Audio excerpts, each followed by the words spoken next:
Good evening, ladies and gentlemen. Thank you for joining us. Today is a very special episode. We'll be looking at thriving in HR as an under 30. And we have a panel that is well selected, carefully selected, and we are going to be rubbing minds today. However, I'm happy I won't have to introduce all the panelists because that is a lot of work on its own. But it is my privilege and pleasure to introduce to us our moderator for today, Adebanke Aderibigbe. She is the lead HR and admin, Bearplay Solutions Limited. And I would like to share a few more things about her so that we'll pay more attention. Okay, she has experience that cuts across experiential marketing, consulting, manufacturing, non-governmental organization, and the educational sector. I particularly like that. Okay, she has developed competencies in employee engagement, recruitment, learning and development, and people management. Also, she is able to provide solutions to organizational challenges and maximize employee skills, competencies, talents to enhance their productivity in the organization. Adebanke is an associate member of the Chartered Institute of Personnel Management of Nigeria. She's obviously, I can testify to this, passionate about helping young and not too young professionals find their way in the career space by helping them discover their identity. She is a graduate of the prestigious Obama University. Sorry, she didn't put that there. Obafemi Awolowo University. Great. Great. Pleasure to hand over control to the delectable. Yes. Excellent. Thank you very much. Thank you. Thank you, Mr. Adeosho. It's so nice to be here. Good evening, everybody. I am super pumped. I am super energized. I am super ready for this session, right? Because I'm so positive of the fact that we are going to be learning a whole lot. I'm a moderator, yes, right? But I'm definitely also here to learn. So I'll be learning from you, everybody here basically. And I know for a fact that it's going to be worth our time. It's also going to worth our data all the way. I'm very, very certain of the amazing panelists we have right here on the call. So I'll just quickly go right ahead and introduce them one after the other. I'll be starting with the only lady we have amongst the panelists, Victoria. So I'll just go ahead and read Victoria's profile, like you can see on the screen. Victoria is a diverse and fashionable HR generalist with 9 years of experience in human resources. She embraces global best practices in human resource management and development across the hospitality, oil and gas, and HR consulting industry. Victoria is a graduate of fishery and agriculture from Ebonyi State University, and she's a certified management consultant with a postgraduate degree in management from the prestigious University of Ibadan. Now, Victoria is also a member of the CIPM, that's the Chartered Institute of Personnel Management. She's an associate member of Women in HR, an associate member of ICPSP, that's the Institute of Corporate and Private Sector Professionals. Victoria is also an affiliate of the University of Chichester, UK, and also a full member of PMI. Now, PMI is Portfolio Management Institute. She's passionate about optimizing people, process, and products, also with a strong passion to innovate and drive for solutions with an understanding of HR and administrative best practices. Victoria, please, just show us your voice and your face, Victoria. Just say something. Victoria, it's nice to have you here. It's nice to have you here. Welcome, welcome, welcome. Can you hear us loud and clear, Victoria? Everybody. Why are you laughing?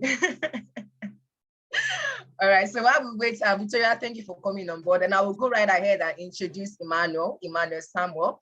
Emmanuel Samuel is also on this call. I'm going to go right away and read his profile. Emmanuel Samuel is an HR professional who has significantly contributed to several organizations by providing value across various aspects of the HR value chain. Although his experience in various aspects of HR, right? Emmanuel has a knack for talent acquisition and positive employee experience. Emmanuel's commitment to constant knowledge and skill acquisition has helped him to stay updated when it comes to HR and career trends. Emmanuel is passionate about helping graduates find and thrive on their dream jobs and also help organizations hire and retain top talent. Emmanuel has an executive MBA in human resource management from the, let me use the word Mr. Adeosun, from the Oba Awon University, Ile-Ife. Emmanuel, it's so nice to have you here. Welcome on board, Emmanuel. Yeah, thank you so much. Good evening, everyone. Good evening, Emmanuel. Nice to have you. And I'm going to go now to Elder LG, Mr. George. Great to have you here. I've always looked forward to having this session with you. So I'll just go right into his profile. Leslie George has over 19 years of experience in pertinent areas of human resources and business management. He's skilled and driven professionally. He has a strong hold on applications of knowledge across HR practices. He's adept, he adapts theories to functional tools in business enhancement situation. Leslie specializes in setting up the mechanism and the processes to make HR and business management functional business tools, right?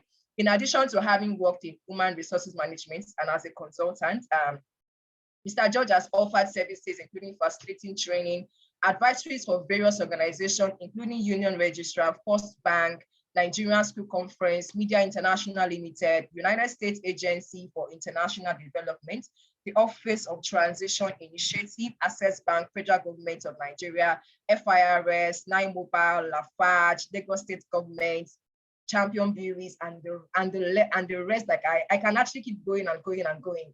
That's just for us to know the quality of the panelists that we have on board. So without wasting much of our time, I'll just want us to go right into the conversation.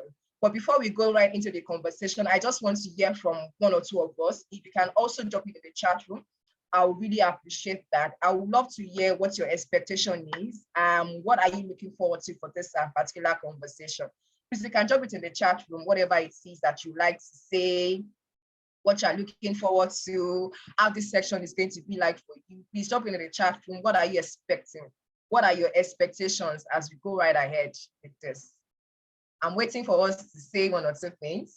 Please use the chat room also while we wait. Use the chat room. What's your expectation? You can even drop emojis. That would be great. I would also appreciate that also. You can drop emojis also about your expectation concerning this session, what you're looking forward to, what you're expecting also. Please, please, please, please. Let's do that pretty fast.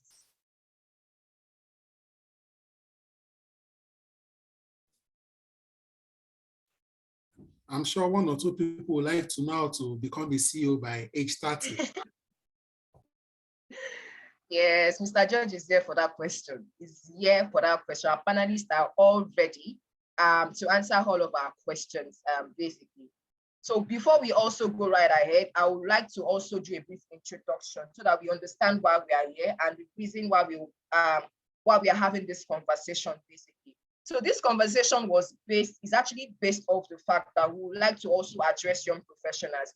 Now we are looking at professionals within 2 to 5 years, but of course it is not limited to that only. We want to look at how we can all help each other. You're facing social and social challenges in your area, and like we all know, this particular conversation is not just for HR people. It's cut across different spaces. You are in engineering, you're in HR, you're in the medical industry. It's all cut across spaces because we're going to be talking about things that relate to career growth, things that relate to how you can grow also, the theme of this conversation is how to thrive.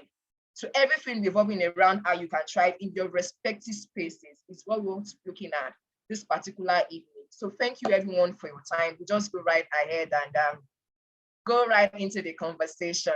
Victoria, I like the fact that I'm seeing your face. I'm going to be starting with you. So I'll be starting with you, Victoria.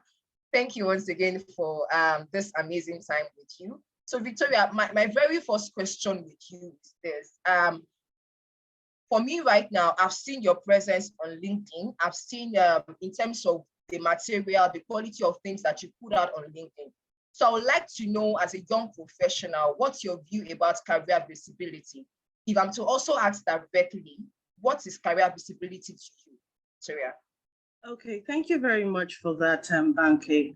Now, first, before I look into career visibility as an individual, I want to know what I want out of life. I want to know what I want out of my career. So first, because it is the value you bring, it is what you have inside. That's what's going to make you visible, because it's not just all about wanting people to see you. The content, what value do you bring to the table? So I wasn't really all about the visibility. For me, it was, this is who I am, this is what I know, and I want to put it out there. And for me, I come from the aspect of reality. So of course, LinkedIn is a professional platform where we all can leverage our skills and put our content and put value out there. That was how it started. It just started off for me based on, okay, this is what I know about human resource. This is what I know about working in organization. This is what I've been able to do over time. These are the things I have seen over time. And then I begin to put it out there. So because it came from an aspect, or it keeps coming from an aspect of reality. And there's a little bit of a funny side of me that I always add to my content, so people can relate. I am not the grammar type. I am not the maxing, using a certain kind of jargon. I'm that type that wants to come down to everybody level. And that boils down to who I am in the office, who I am as a professional. So this is me. This is me coming to tell you, this is what we experience in the office. This is me coming to say, this is what employees are going through. This is me being able to see from the aspect of the employer, from the aspect of the employee, and find a way to bridge the gap. Although in a little bit of a funny way, but, bringing value. When you bring value to people, visibility is seamless. You will not be visible when you're an empty container. So for me, it wasn't all about being visible, really. It was all about putting a valuable content out there. Let people get to understand what the values HR bring to the table. Let people get to understand the realities of working in various organizations. And for me, that's what it is. Thank you very much, Victoria. Emmanuel, I would also like for you to address this question. For you also, what is career visibility for you? Is it just about being visible on social media itself, or what exactly is career visibility? In your own opinion, Emmanuel. Okay, thank you so much. I think probably 2 or 3 things. First, content. 2, reputation in terms of character. Okay, let me say content, character, and 3 would be probably connectedness. So let's say the 3 C's. So content first, in terms of substance, you are not just someone who's shallow, right? There's quite a number of people that are, in quotes, visible, but their content sometimes really appalling. And funny enough, we live in a world where once people are seeing 10, 20 likes on your posts, they just want to follow along and just feel among, right? So, and then sometimes there are some people that have content and sadly, there's no much engagement on their posts and all of that. So first, I think content is king of visibility. Second, your character, right? So what's your reputation like, right? Because you can be visible, but visible for the wrong reasons, right? You're visible, but people can't recommend you. People who have worked with you before can't recommend you, right? So that's another thing that I think is very, very important. So content, then 2, character, then 3, connectedness. So you are not, okay, so I remember this funny story of, I think, an Instagram influencer who, she had, I think, thousands of followers, or probably Instagram or TikTok. I'm very, very, I'm not sure with some of the details, the tiniest details. So she had quite a number of followers, and then she hosted, I saw it on the news. She hosted like a get together. She wanted her followers to, as a get to meet her personally and all of that. But then no one eventually showed up. And that was because there was no connectedness from the get-go. So she was probably having some engagement on her post and all of that. But then connectedness with people, when we talk about online visibility, is more than just posting. Talks about engagement, is more about when people even send you a message, do you respond to them? Is that personal touch? Is it in your online engagement? So I think those 3 things would be it for me when we talk about online visibility. What's your content, what's your character, and what's your connectedness with the people that are your followers. Thank you. Thank you for that, Emmanuel. So I'm going to come to you, Mr. George. Emmanuel mentioned something earlier on about character. He mentioned about character, about content. So I'll be coming up to you with that particular question. It is acclaimed right now in our environment that when it comes to Gen Zs, we all have talked about how, let me use the word, sort of nasty and bold they are right now in the workspace. So I would like to know, based off coming from the area of character, building on their character, building on their personality, for young professionals right now, especially Gen Zs right now, are they impatient, are they unruly, or they are just bold? What exactly is the way for us to explain everything that revolves around them, Mr. George? That question sounds like a trap. It's not a trap, sir. It's so not a trap. Okay. First things first. I learned a while ago that I can't lump all Gen Zs together. I can't lump them together. It's a generation of people, and there are different people within that generation. Different people with different outlook, with different thinking, with different responses, and all that. When we talk about character, we talk about visibility, we talk about a lot of that. The first question you need to ask really is, people have to see me, but what makes me visible? I don't see, I have to be able, I will only see the things that matter. See, every single person, if there are 5 people in a room and something is going on, those 5 people are going to be looking at the things that catch their attention. Do you understand? It's not the same thing that will catch everybody's attention. If you are in an environment, let's say it's an organization, okay? What is the thing that they are looking out for? What is the thing that will catch their attention? Is it that you are competent? Is it that you know what you're doing? Is it that you are what we describe as a hub, a connection hub, the kind of person that connects people to other people, the kind of person that, that creates community, so to speak? If you're not the kind of person that's, you have what it takes to rally people, to get people to come together. If you're not the kind of person that has the kind of attitude or personality or behavior that draws people, it's going to be very difficult for us to notice you, because we notice the things that catch our attention. You have to ask the question, in any organization, in any setting, even when you're on social media, the question is, what is that thing that will catch this particular audience's attention? Your character will show in all that.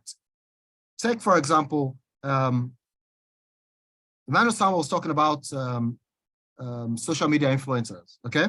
A particular social media influencer. What happens is, no matter what you're doing, what you are doing reveals the kind of person that you are. How you do what you do, it shows us who you are. And we see that.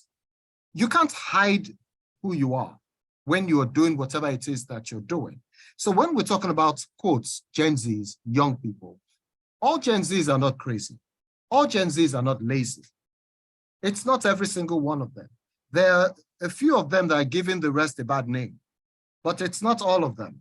There's some of them that are hardworking, that are conscientious, that throw themselves into whatever it is that they're doing. But then, if we talk generally, it's a generation of people that needs to listen more. They need to listen more. They need to think more of what they're doing. You need to be able to think what the outcome will be when you do a particular thing, so that you can tell if that's what you want to get out of it. A lot of people will do something, and then after they've done it, they start to ask the question, hey, I didn't know this is how it would turn out. How did you think it would turn out? You need to be able to anticipate how a particular action will affect you, affect people's perception of you, affect your organization's perception of you, how people and the circle you're in, how they will see you. If you take that action, you want to be seen, you want to be visible. Once you're visible, you can't hide anymore. Whether it's competence that made you visible, whether it's your character that made you visible, whether it is incompetence that made you visible, you can't hide anymore. We've seen you. So you need to be very, very, very careful of the vehicle that you ride on to get visibility. Because once you're visible, we cannot unsee you anymore. Do you understand what I mean? Once we've seen you, whether it's for something good or for something bad, we cannot unsee you anymore.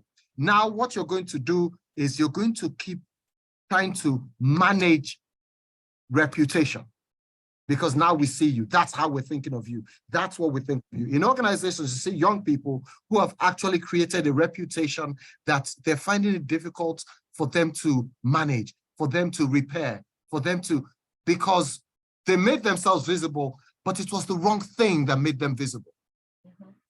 Always ask that question. What do I want people to see? Ask that question. What do I want people to see? Who are the people that I want to pay attention to me, to see me? Because you can't climb any ladder if the people who are actually the guardians, quotes, of that ladder, if they don't see you, if they don't recognize you, if they don't believe that you have earned the right to climb that ladder. They need to be able to know that. And once you have shown yourself, they see you. You know, it's just like something, it's like a stain. You can't remove it. Now we see it. Every time we look at it, we see it. That's basically what it is. What do you want to be known for? Yeah. What to be, let me use the term, famous for. Let me use that term. What do you want to be visible for? You have to think of before you start. Character is a great deal. Character is a big deal. And I noticed, I'm sorry, I'm dragging this, but let me finish this. I noticed that a lot of younger people, okay, they don't think of how they're seen. So you hear them say things like, I'll say what I think. I don't care what people say. No, you will care what people say. You are in an environment that is made up of different people. Your movement within that environment, whether vertically or horizontally, is dependent on the people that you're connected to. It matters what they think. It matters what they feel about you. Nobody comes to your aid if they don't feel that you're the kind of person that they should help. That's basically how people think. So. All right. Thank you for that, Mr. George. I would just like to go further with this question. You highlighted some things earlier on, and based off what you said, I would like to ask this other question, right? In the aspect of, I would like for you to go a bit deeper also in the aspect of political awareness in the workplace. Is it a thing? Is it actually real in the workplace, political awareness? Is it a thing? Is it real? Okay. Politics, the word politics in itself, it comes from the word which means power. Basically, that's what it's power. So when we talk about politics, we're talking about how we get power, how we maintain power, how power is distributed, where power resides. Whenever we talk about politics within an organization, that's what we're talking about, power. And a lot of people think like when we start talking about power, we start to talk about psychophancy, we start to talk about all that. That's not what we're talking about. You need to know the right people. The right people are the people that can help you along your path. Those right people, for you to know the right people, you need to know what matters to them. When we start to talk about politics, you cannot stand alone within any organization. Forget all that. There's no standing alone. You know, say where we say, I will just come, do my work and go home. You cannot not succeed. You will not succeed. You will not move, because you see that corporate ladder that we're talking about, it is monitored. There are people who are monitoring that corporate ladder. Every single person that's climbing it has met a certain or some criteria. And you have to meet that criteria. And one of the criteria you need to meet is the people who have the power to help you. A lot of times we don't think about it. We think like, look, if I'm competent and I do my work well, I don't have a problem. Nah. Example, so you'll understand. This is an analogy. Emmanuel Samuel is competent, all right? Banker is competent. Victoria is competent. Yemi is competent, okay? They have the same quality of experience and all that. Yes. There's a job that is open, internal position. It is open and all 4 of you want it. Please explain to me, what will determine the person that gets it? Are you getting the picture right now? Yes, So yes, Emmanuel yes. Samuel is doing I just come to work and I go home. I don't care. I do my job when I go home. And then Banker is the kind of person that is social and she knows people. And then Victoria is the kind of person that knows every person that is ahead of her, all the leaders there. They know her by name. Who do you think is going to get the job? Are you getting what I'm saying? See, it's not a matter of we need to know the kind of people that matter. And not just know them, they need to know you. That's why we keep talking about networking and all that. If you do not understand where power resides, when you have a problem, you run to the wrong places. That's where the problem is. You're going to run to... Mr. George, I'll need to cut you short a bit here. If you're saying all of this right now, then how do you differentiate this particular thing that you just mentioned and also iService in the organization? How do you differentiate between both? iService is dependent on leadership. iService is not dependent on you. You know why? It's the leaders that don't recognize that it's iService. That's where the problem is. I'm saying it's the leaders who do not recognize that, oh, this person is iService. If the leaders are looking at results, they will know that it's iService because results don't lie. Okay. Results cannot lie.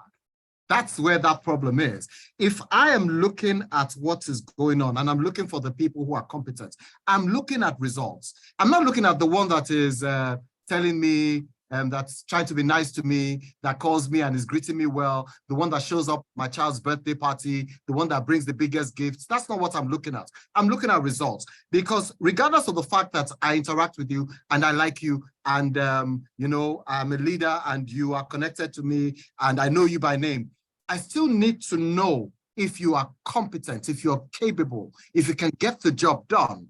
A lot of times, sycophancy works because of the leaders who don't know what they're doing. It works because of the leaders that their ego is easily massaged. That's why sycophancy works. If you're kissing up to anybody, that person you're kissing up to, if he's the kind of person that he likes to be told how good he is, he likes to be shown how good man he is, he's going to do for you whatever it is you want. Everything rises and falls on leadership. That's where that problem is. But you're not a sycophant. You don't have to be a sycophant. You don't have to. What you need to do is, one, know what you do well. Be very good at what you're doing. Let what you're doing speak for you. Let your results speak for you. Then be connected in many different places so that when they're looking at you, they know that, this person is really good at what she does. This person is really good at what she does. So when they are talking about that thing, and they're talking about the people who do that thing, let them be able to talk about you. The thing about excellence when it comes to organizations is we don't think it too much. But the thing is, if there are 3 people who do a job, every time they talk about that particular job, let your name always come up. Be that good. So much so that when they're talking about it, inevitably they mention you. It becomes easier for them to want to stand with you. It becomes easier for them to want to be in your circle of relationships because you are a person to reckon with. But when you don't have anything and you're doing the iService, it is the leader who is not seeing that actually will listen to you. Thank you very much, Mr. George. Thank you. So Victoria, I'm coming to you right now. We just finished talking about political awareness and how you need to know the right people in the organization. I would like to hear from you right now. Within your space of 9 years of professional life right now, I would like if you can share 3 practical steps whereby three practical things you had to do to get to know the right people, and be of service to them, Victoria.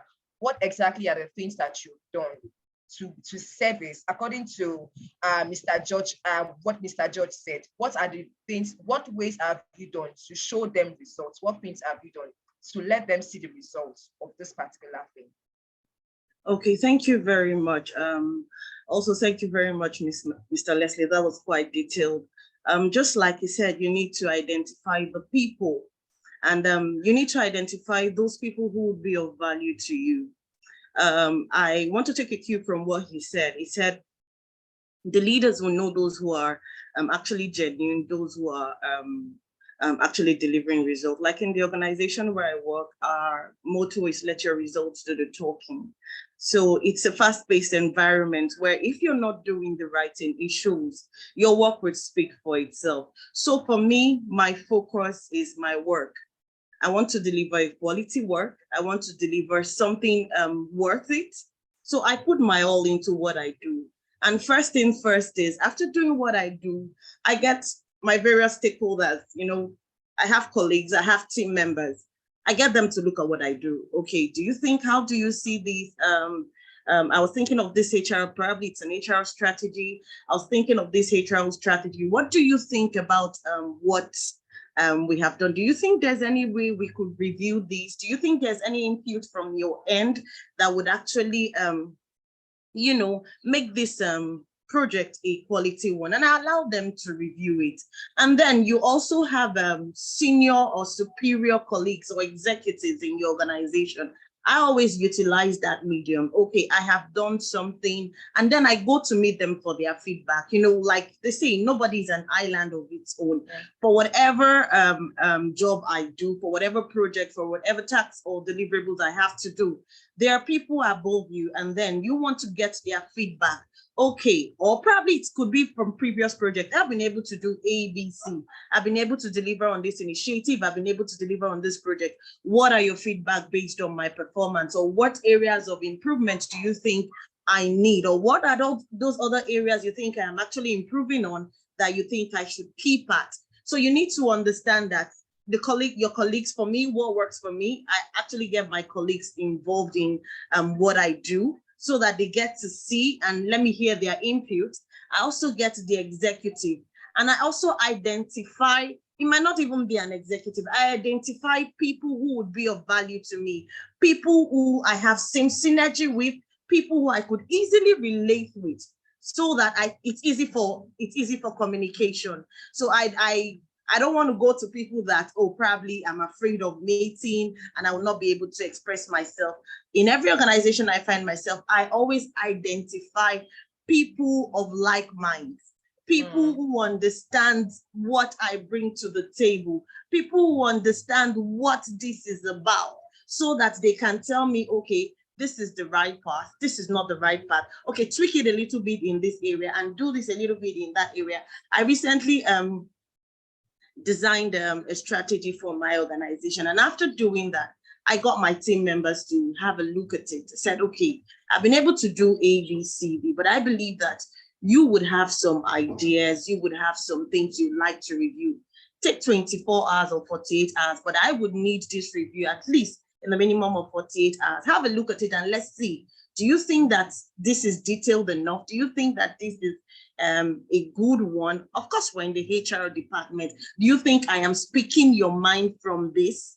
And then whatever suggestion they bring to the table, we have a sit down and then we talk about it. Oh, okay, what do you think about this suggestion? What do you think about this? How do you think it affects us as an organization? How do you think it affects us as a business, as a people working in this place? If we're to implement this thing, do you think it would affect you positively or negatively? With that, I get the stakeholders' mind. I get to understand the minds of the people I work with, both at the top management level and then at the junior level. So there's synergy for me. So this has also helped me in identify people who I can easily relate with when it comes to my task. And of course, you can see the performance. You can see results. You can tell, because it's not about empty barrel.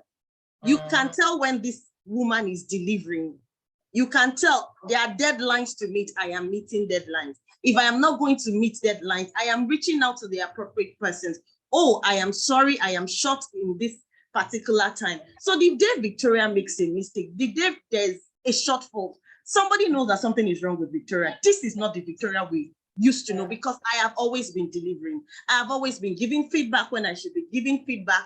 Even when you don't know, I am telling you, oh, ma, this is actually what it is. Oh, sir, this is actually what it is. And that's where I get my executive director telling me sometimes that, oh, probably a client reached out to say ABC. And I said, no, my, it didn't work that way. Say, Victoria, I know it didn't work that way. Or probably he or she is just trying to say ABC, because I have been delivering over time.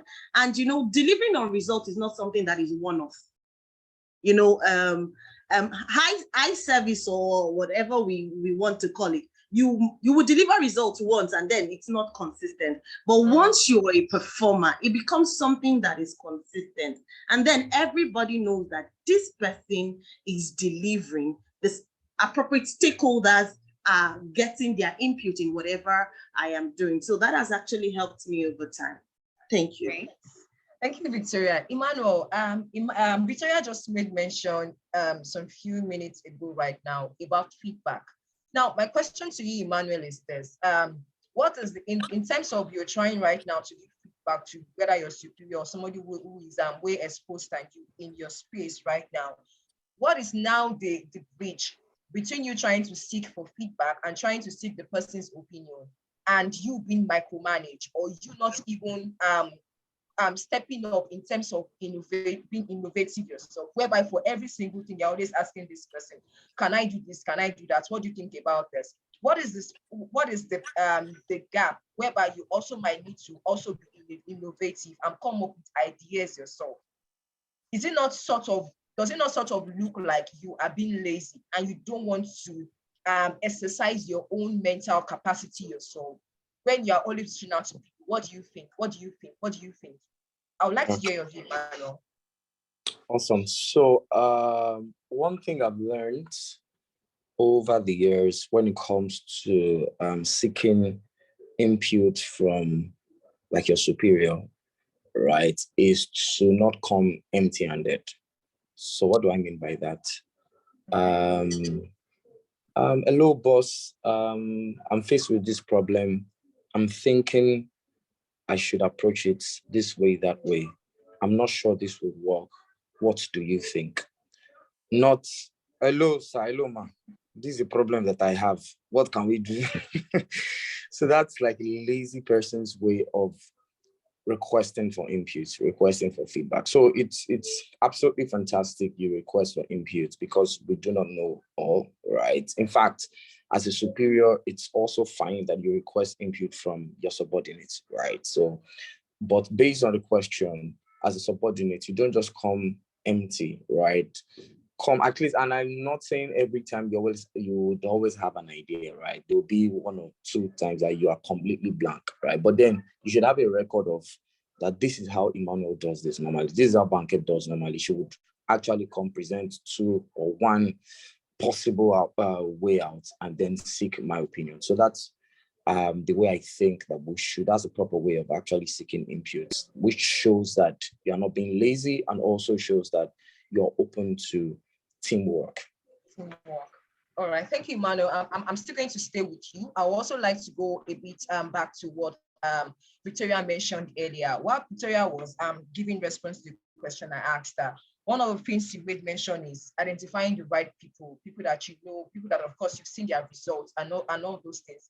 And I also saw Chidima put up in the chat room about the fact that these people are called sponsors in the organization. So my question right now is, the term sponsors in organization, is it overrated? Don't you think it's overrated?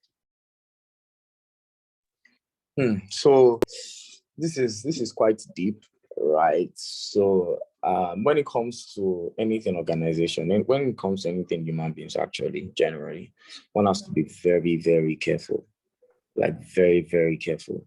Someone who you call your sponsor, someone who you call your mentor in quotes, sometimes might be dragging something you want with you without you knowing, or might have somebody else that he or she wants that thing to get into his or her hands without your knowledge. right? So I'm not saying it's overrated, right? There's the place of sponsors, there's place of mentors, there's place of coaches, there's place of guides, right? But then we have to really, really be careful, right, when it comes to relating with these people. There are some things you don't even share with your sponsors or mentors in quotes, right? We just have to really, really be discerning about some of these conversations, some of these things. I'm not saying that these sponsors and all of these relationships don't work. Yes, they do. But yeah, because it's a bit generic, I'm not able to answer specifically. I'm just able to advise that we should just be a bit, because we've had some stories that touch the heart, right? So let's just be careful. Thank you. So, Mr. George, I'm coming to you right now, and I really want to leverage on your years of experience when it comes to this situation of mentors and sponsors and the rest. Of course, just like Emmanuel said, we've had a whole lot of stories that touch the heart when it comes to mentors and mentees. So I would really like for you to set the pace for us. What exactly is expected in a mentor-mentee relationship? And in our own world right now, it seems the word mentor it has been totally abused. Like, it is only few people that really understand the word mentor-mentee relationship. Right now, there's a whole lot of abuse in that particular area. So I'd just love for you to elaborate more. Briefly, what exactly is that relationship? What is the gain? What are we looking for? What is the result when it comes to a mentor and a mentee relationship? Okay. Let me first explain. When you use the term mentor, a mentor is not a coach. A mentor is not an advisor. Advisor, yes, but it's not a coach. A mentor is not a counselor. The very concept of the word, the very concept requires several things for it to be what it should be. One, it is between a person who is experienced, who has seen a lot, learned a lot, understood a lot, and somebody who is learning, who wants to know, and all that. The second thing is, you see, your mentor, you must have what we describe as a personal relationship. Your success, your failure must matter to this person that you are referring to as your mentor. It must matter to that person. If you fail, if you succeed, it must matter to them. You see, when we use the term, we use it loosely like, oh, this is my mentor. Yeah, but you see that mentor, that is a person who is looking at you and is standing with you and is advising you from the perspective of what they have done, what they know, what they've learned, what they've experienced, and what needs to be done from that perspective. The thing is, in organizations, we start to use the term mentor, we start to use the word sponsors. A sponsor is different from a mentor. Please know that. Okay. When it comes to sponsors, it's a specific thing. When it comes to a mentor, that person is looking at you as an individual, is looking at you as not just as, this person is in HR. No, this is Emmanuel. That's how the person is looking at you. He's not looking at you as, this is the guy in HR. No, this is Emmanuel. I know Emmanuel. Do you understand?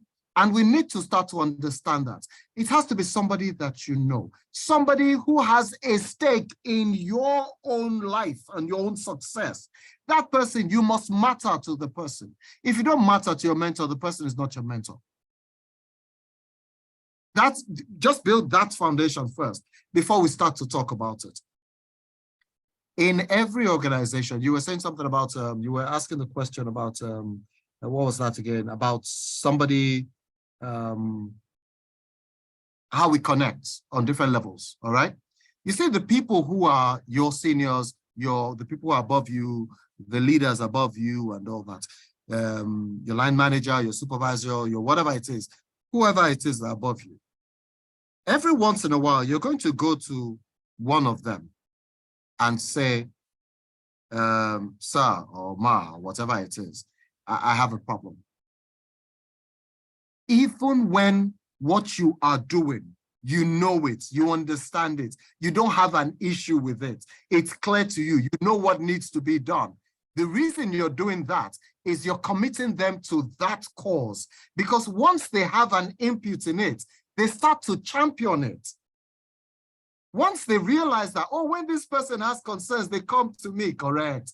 You see what you're doing? You are inadvertently putting them in your corner. Yes. You're putting them in your circle. Now you can walk up to them and say, this is what I'm thinking, and they'll listen to you because they believe you. They accept the fact that you respect their opinion. You believe that they have that thing that you don't have, and you recognize it. That is politics. And you need to understand how it works. There's some people who are arrogant. They need their ego massaged because you need them in your corner. They're connected to some places that you need to be connected to. You are going to not act like I know everything. Once you start to act like you know everything, nobody wants to stand with you. Since you know everything, go ahead and do it. But you must have people who have a stake in you. But here's the thing. People who want to stand with you must be people who see you, must be people who understand that you have that thing that they look at and say, yes, she has it. They must be able to see that you're competent. They must be able to see that you have drive. They must be able to see that you're a person who has the kind of reputation that they are they're happy to be associated with. Nobody wants to be associated with you when you are a person of ill repute, so to speak. Nobody has anything good to say about you. We don't want to stain ourselves and soil ourselves, so we don't want to hang with you. Be the kind of person that when you're in trouble, a lot of people will want to rally round you. Be that kind of person. Be the kind of person, when you bring problems to people, you tell them how far you have gone already. Not like Emmanuel was saying, don't come there and give them problems. Give them problems that you already are seeing, you've already tried, and you've done some things, and they can say, okay, so what have you tried? And then you can tell them what you've tried. Not the one where you give them a problem and they say, what have you tried? I don't know, I haven't tried anything. I didn't be this, let me look up. Do you understand? You need to be the kind of person that people who want to help you see reason to want to help you, to want to stand with you, to want to help you, hold your hand as you climb that ladder. You see this career you're building under 30, this career, be the kind of person that when they look at you, for them, you're an example of the kind of persons that they want to see within that organization. That's what makes a difference. If you're the kind of person who is acting like you don't need people, you're going to have a lot of problems, because there's some people who will go out of their way to make you know that, bros, you need people. Sister, you need people. They will go out of their way to show you. Understand that when you have a mentor, the mentor is supposed to help you do several things. One of the things that he will do is he will point the way to you. Some other times, in some other situations, they will take you to the place. Some other situations, they will tell you how to get there and what you need to do to get there. You need to understand that in every situation, there is what you require. Your mentor must be able to tell you that. And you must be able to be the kind of person who listens. If you don't listen, and then you come back and you say, I've come with a problem. The last time you did not listen, but you're coming here again, nobody's going to listen to you. You must be a person who's teachable. And that's how that works. Thank you, Mr. George. Talking about listening and know, I would like to take this discussion now to Mistake, and I'm coming to you, Victoria. I would like to hear from you. I would like to know, what do you think are the major mistakes to avoid as a professional under 30 in any space where you find yourself, either HR or non-HR? What are the major mistakes, in your own opinion, that you should avoid to have a successful career? Sorry, Banker, you might have to take that again. I think I missed out on some vital points you were making. Thank you. Okay, great. So I said that I would like to hear from you. In your opinion, right, what are the mistakes that you think can be avoided as a professional under 30? Okay. So if I get you correctly, you said, what are the mistakes we should avoid as young professionals, right? Exactly. Okay, thank you very much. Now the first thing I would come from my experience. You don't know it all. You're not the Messiah. You know, especially those of us in human resource, you know, when we get into an organization, we want to solve all the problems. You need to understand you don't know it all. So sometimes take steps backward and allow yourself to be taught, because in the process of learning, in that process, that is how you learn, that is how you build capacity. Now, for me, another thing is don't be too quick, or don't jump into conclusion. Don't be too quick to want to bring something out there. Be sure of what you know. Know what you know. Oh, I just found out this. And then you're jumping. You don't have the facts. You don't have.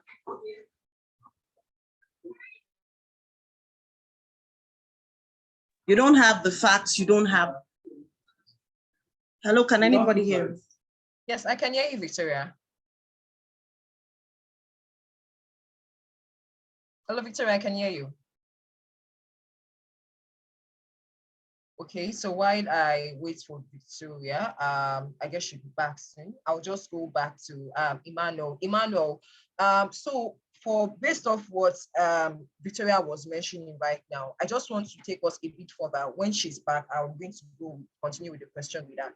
So right now, I would just like to know, when it comes to, we are talking about thriving as an HR under 30 and all, should the focus now be on gathering experience, or the focus should be on having the soft life?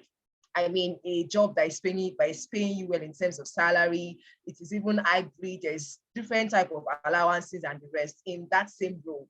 So my question right now is, should we focus on experience or the soft life of the role? I don't know if you get that, Emmanuel. Yes, I get that. So I think the first thing that I would advise anyone to focus on would even be what's like the foundation in the first place. What's your vision for your career, right? So what's your career goal for 5, 10, for the long term, mid-term, short term? So I think that's what is going to inform what you pursue per time, right? So everyone is going to get to a point where you are focused on the soft life, that your basic, your move part time or by then will be money. In fact, you won't be the one applying by then. Organizations will be the one reaching out and all of that with crazy offers and all of that. Excuse my French, right? So so I think the basic thing to direct us per time would be what your career goal is, what's your vision. So that's what is going to determine, okay, 2024, I think I want an experience in tech. 2025, I think I want to do this in oil and gas. 2026, I think I even want to move away completely from HR to something else. So what's your career goal? Like, that's the basic pointer to know what to do part time. That's what I think. Great. Thank you, Emmanuel. Mr. George, so back to you right now. In practical steps and all, how can you manage difficult boss? How can you manage a difficult in the real sense of the word difficult? How do you manage such a person? Can they be managed? Mr. George? Yeah, I'm here. Oh, okay. The first thing is understand what makes your boss difficult. That's the first thing. What makes him difficult, or what makes her difficult? There are difficulty on different levels, and you need to understand. There's some kind of difficulty we can't manage. I'm going to be very honest about that. There's some kind of difficulty that somewhere in your head, you're just like, man, I'm going home today, I'm not coming back. You know, there's some kind of difficulty, that kind of difficulty. But then understand what makes the person difficult. When I can identify what their difficulty is, then you would know if it is something that you can work toward. Some people are egotistical. If you are the kind of person that is egotistical and you have a boss that's egotistical, you guys are going to have a big problem. That boss is going to be difficult. There's no way you're going to, if you're the kind of person that's what we describe as, what's that phrase again? You're a choleric and your boss is a choleric. You guys are going to actually have issues. Do you understand? If you're a person who always wants to be right and your boss is that kind of person, you're going to have issues. If your boss is the kind of person that is looking for somebody that will listen, and you're not the kind of person that listens, you're going to have issues. Then if your boss is the kind of person that he just doesn't listen to anything you say, whatever it is he says or she says is the right thing, regardless of what you think or what you're doing or the reason you have or the evidence you have, that becomes a bit of a problem because you'll be forced to agree with things that are substandard or that are not correct. If you want to continue in that kind of thing, you're going to have to start to find ways and means. I'll give you an example. You do something, amazing work, and then you present it to your boss because you guys are going to actually take it to like the general meeting where you have departments and different teams and all that. And he says this is rubbish, but you know that this thing is correct. You know that this is what needs to be done.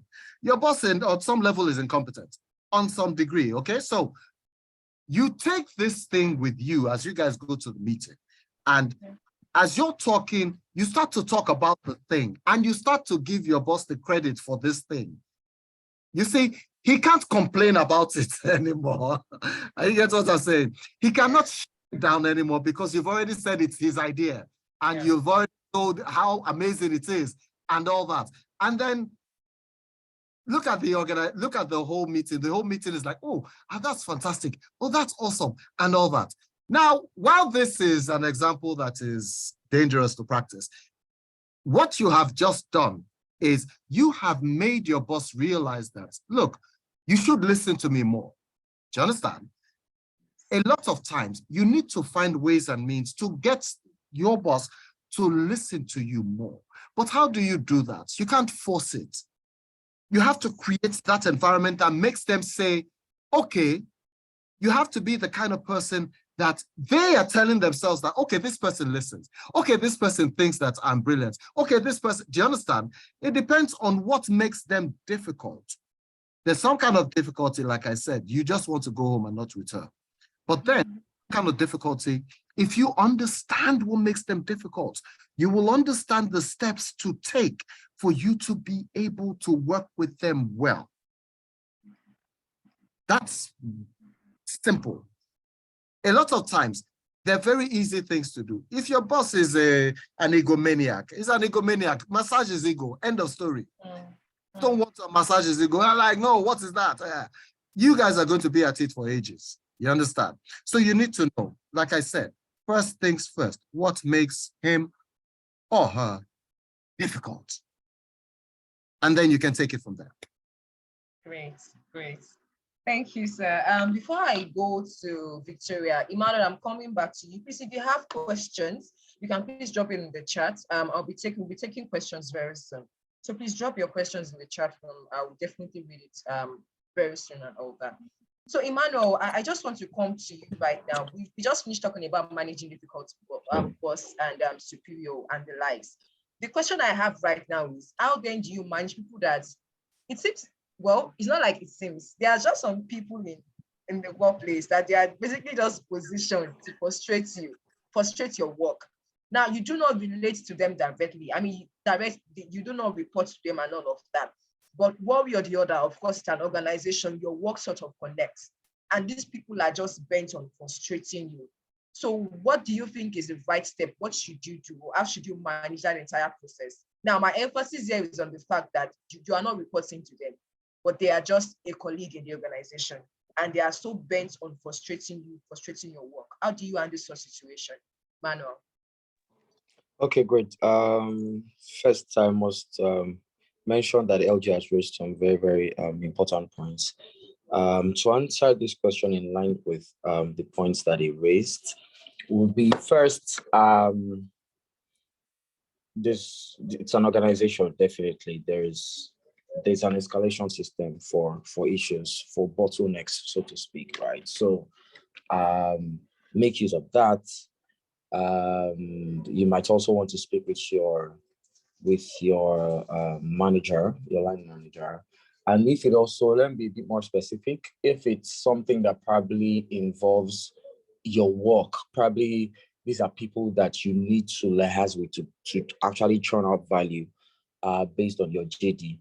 I think it's a very, very serious issue. You have to come out with specific instances, right? So it doesn't appear just like an accusation because you don't like the person or you don't like those people, right? So you have to come out with, you have to have documented evidences that, okay, as at this particular day, 27th of July, 2023, I was done with my part of this task, and then I sent it to this particular department for them to do their part, and so that the work can be done. But then it didn't get done, or it didn't get done as at when it should have been, right? So have all of those facts and figures documented and reported as appropriate. And I'm putting a big emphasis on documented, right?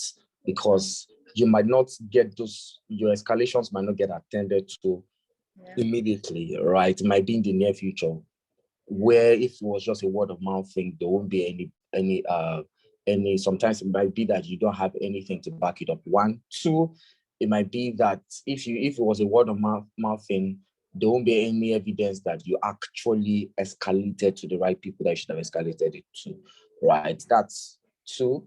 The last point, in line with what LG said, when it's gotten to a point where you feel probably the escalation is not working and the issue is not resolved, my brother, my sister, make your exit plan.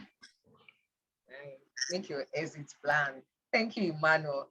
Victoria, it's nice to have you back. Thank you. Sorry about that.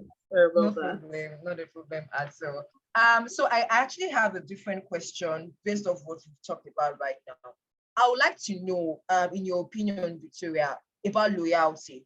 It's because of the fact that you work in a consulting firm, right? That's why I'm directing this question to you, Victoria. Is loyalty still based off length of service or quality of work in the organization? I don't know if you got that right, Victoria. Yes, I did. Yes, I did. Thank you very much. You know, in this part of our climb,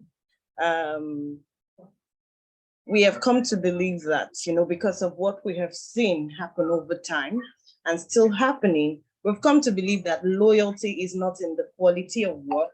Loyalty is in the length of service.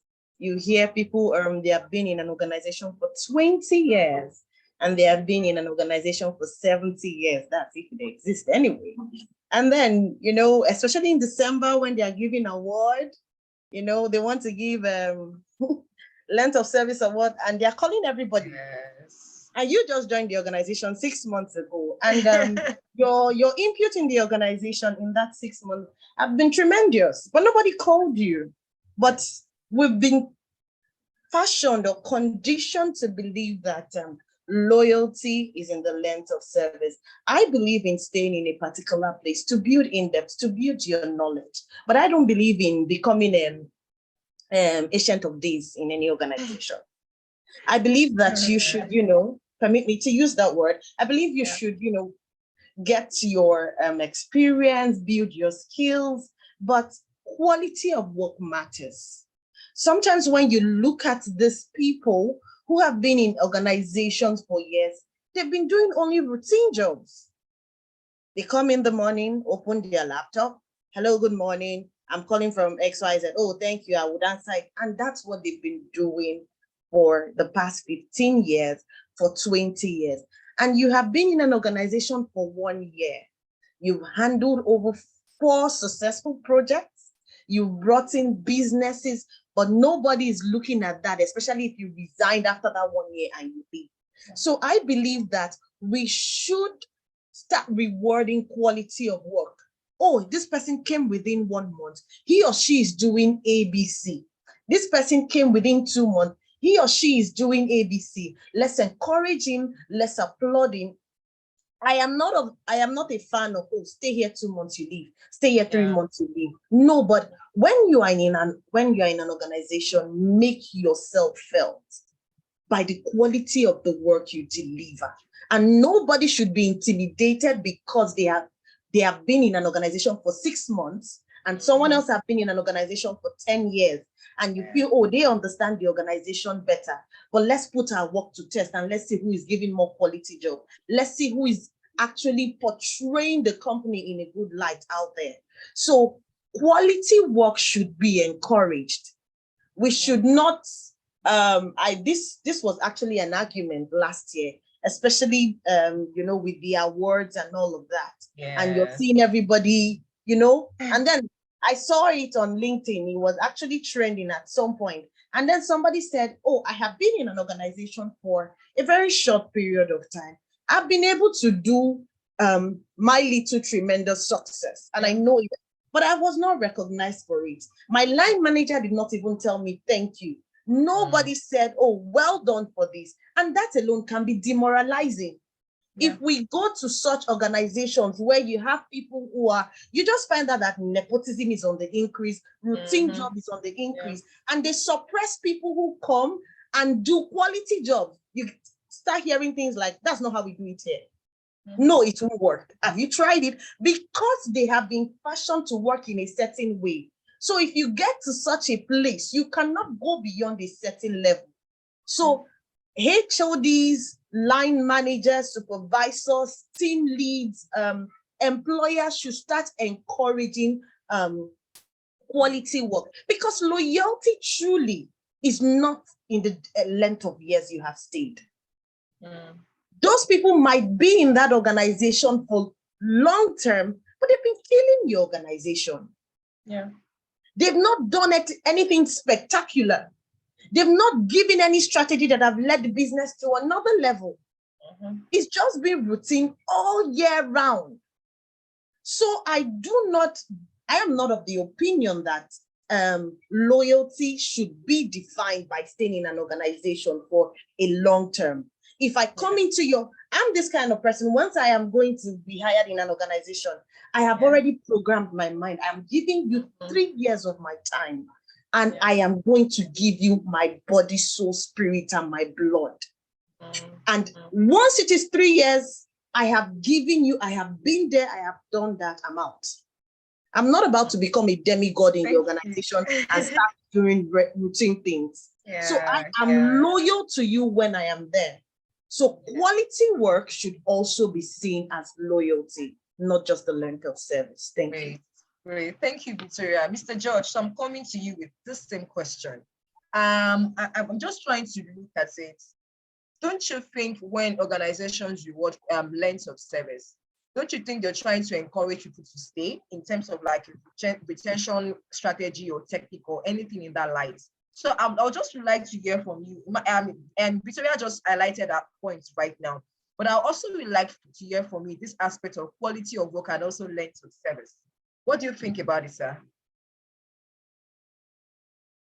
Length of services, when we do all the awards of, oh, he has been here for 10 years, he has been here for 15 years and all that.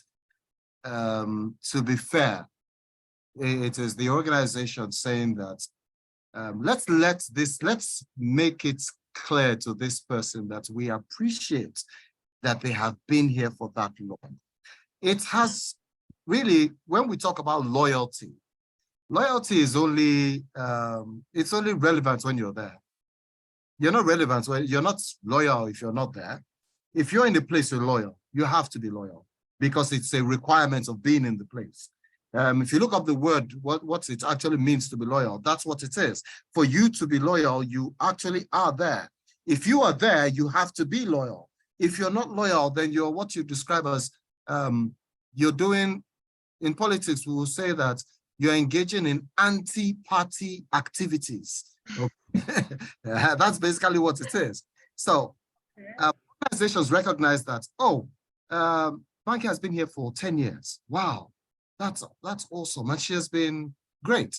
So they recognize that. They recognize you. It's not loyalty that they're recognizing. They're recognizing the fact that you have put yourself in that organization's dealings for that long. Some people won't stay that long. Some people won't stay that long and perform. So it's more of a recognition kind of thing. And recognition is one of the things that organizations need to actually do for people, that it motivates people. It's a motivation kind of thing, okay? So if you've been there for 3 years, for 5 years, for 10 years, they will recognize you. However, length of service is it's what you choose to do. If you're the kind of person who doesn't want to move up and down, nobody should castigate you for that. Say, he has been there for 10 years. Nine Papa War, nobody should that. It's a choice that people make. Some people don't go anywhere because they have nowhere else to go. Yes. Some people, their competence is only seen in that place that you're seeing. If they go somewhere else, it is revealed Hello, that Mr. George. Yes. Can you hear me? Hello, Mr. George. You can't hear me? Okay. Let me see. I can actually hear you, Mr. George. Oh, you can hear me? Okay. I don't know. Yes. I can hear you too. Please go on, Okay. Mr. George. We can hear you. Okay.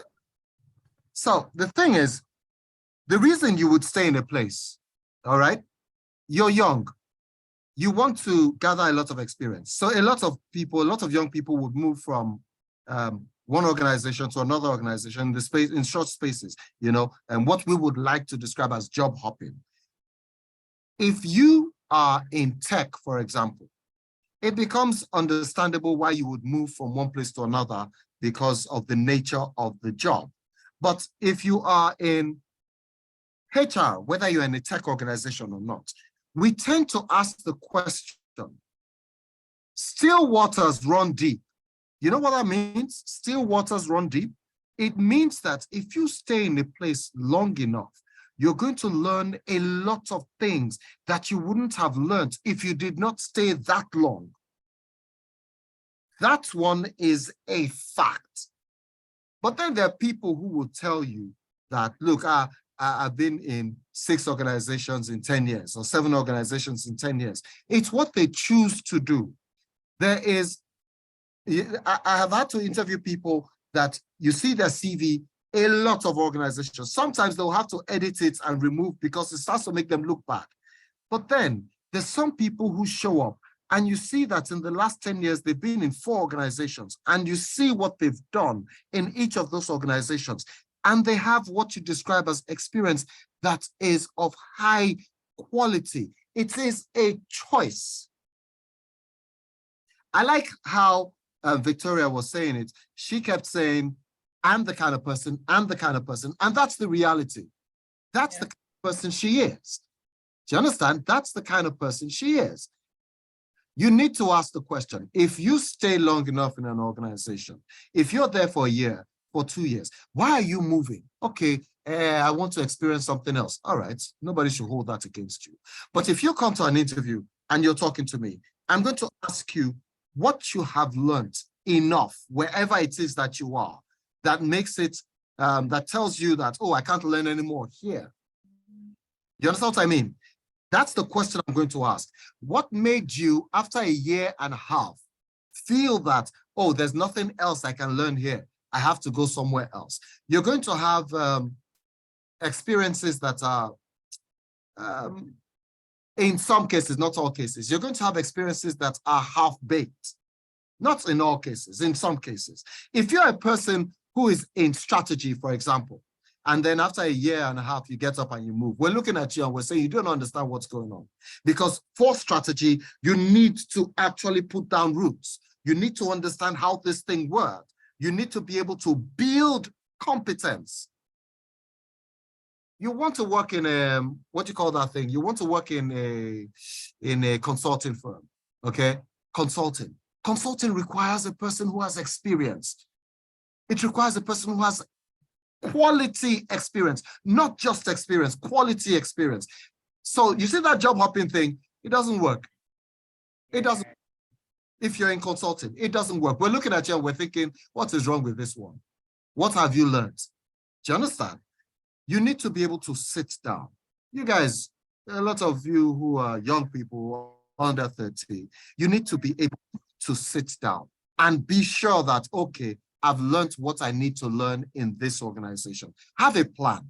The reason I'm going to work with, let's say, PwC, for example, is because I want to learn ABC. If you've learned ABC, move. The reason I want to work with so-and-so is because I want to learn XYZ. If you've learned XYZ, move. Have a plan. Let it be that you are following a plan, not just the fact that you're just getting up one day and saying, oh, these people are going to pay me more, you jump. If you want to build a career, you must build it, and you must have the kind of experience that you can boast of. That's the thing. A lot of times, you know, like I said, tech will allow a lot of things. Yes. If, for example, a programmer, tech will allow a lot of things. If you're a programmer, for example, it won't matter. Even if you stay 1 year in one place, say 8 months in one place, if you know how to do what you are doing, we will hire you on the spot. It won't matter to us. But that's because of the nature of the task that you're going to actually have to handle. When it comes to we're hiring for a manager, we're not going to hire you if all the experiences you've had is 1 year, 1 year, 1 year, 1 year, 1 year. We don't want to hire you because we need a person who knows what they're doing. That's the idea. Okay. Thank you, Mr. George. Emmanuel, I would just like to hear from you also. What, in your own opinion, is job hopping and all of that? What exactly is job hopping to you? Do you think it also shows to a large extent, just like Mr. George said, shows that the person him or herself doesn't have direction, or doesn't really have a career plan, doesn't really have a career goal. The person is just going here and there, being toast here, being toast there. I would like to hear from you, Emmanuel. What exactly is job hopping, in your own opinion?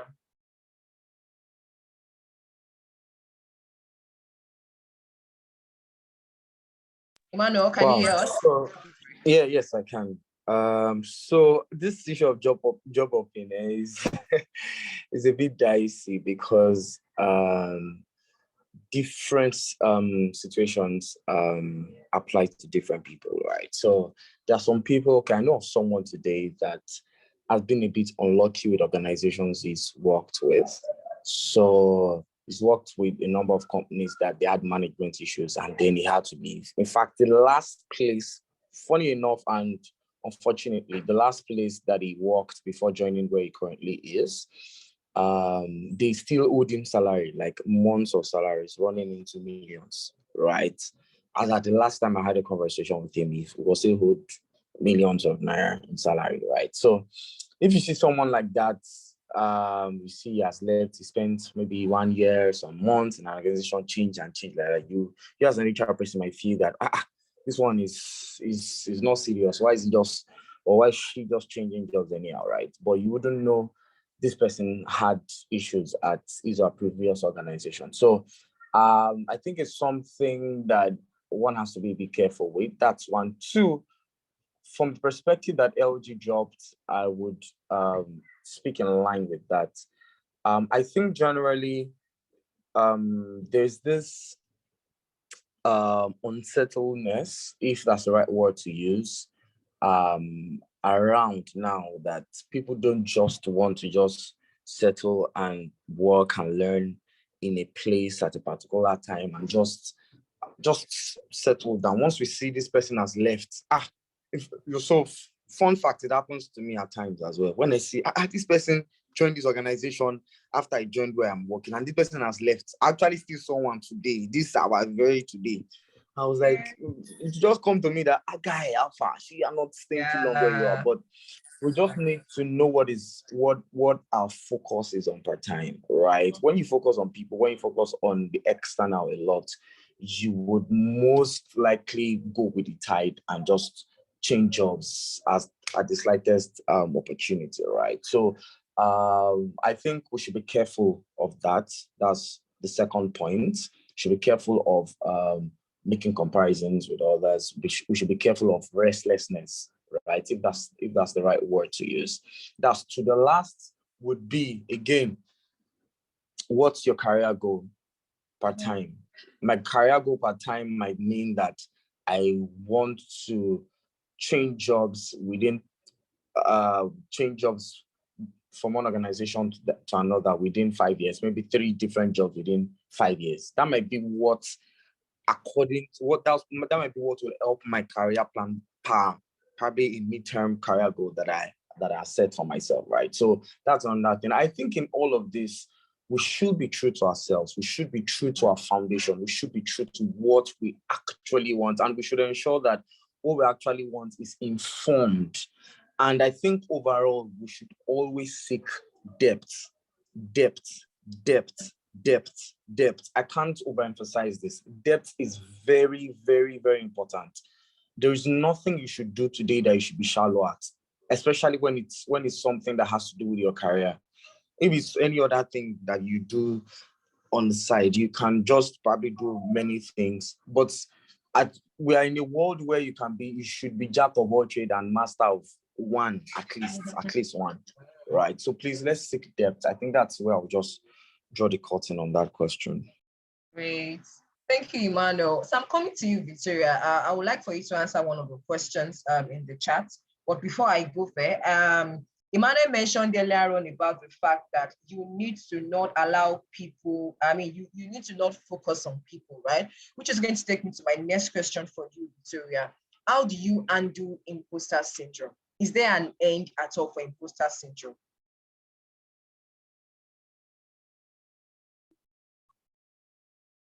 Hello, Banker, you're breaking. Am I the only one? Okay, let me just take that again. All right, let me take that again. Okay. So my question is, how do you undo imposter syndrome?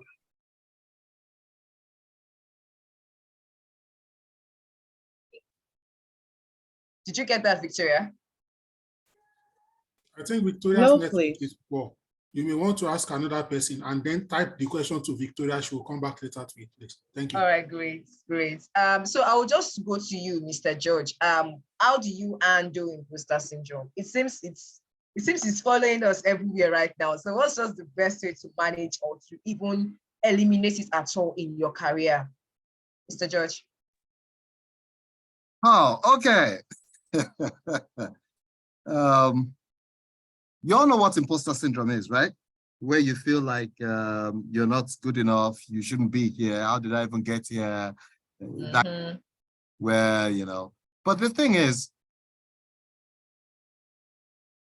I advocate for something, and I say it a lot. Know what you know. Know how well you know it. Understand the limits of your own competence, of how capable you are.